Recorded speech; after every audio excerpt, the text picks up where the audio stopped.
नमस्कार। आज सकाळी शेअर मार्केट सुरू झाल्यापासून घसरण होती। दिवसभरच्या कामकाजामध्ये चढ-उतार होत होते। आज मार्केट बंद होताना सेन्सेक्स 625 पॉईंटने घसरून 81,552 वर बंद झालेला आहे। निफ्टी हा 175 पॉईंटने घसरून 24,826 वर बंद झालेला आहे। आजच्या कामकाजामध्ये बीएसई टेलिकॉम इंडेक्स 0.78% वर आहे। बीएसई कॅपिटल गुड्स इंडेक्स 0.42% वर आहे।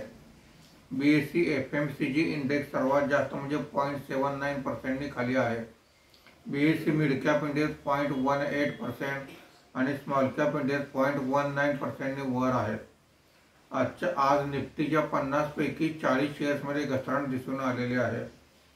निफ्टीमध्ये आज वाढलेले मुख्य शेअर्स पुढील प्रमाणे: Jio financial services 3.43%, IndusInd bank 2.57%, trend 0.85%, सन फार्मा 0.44% अशी वाढ आहे। आज निफ्टीमध्ये घसरलेले मुख्य शेअर्स पुढील प्रमाणे: UltraTech cement 2.29%, ITC 2.03%, JSW steel 1.80%, Tata Motors 1.72% अशी घसरण आहे। आज एफआयआयने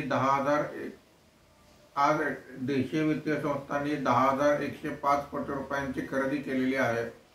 एफआयआयने 348 कोटी रुपयांची खरेदी केलेली आहे। धन्यवाद।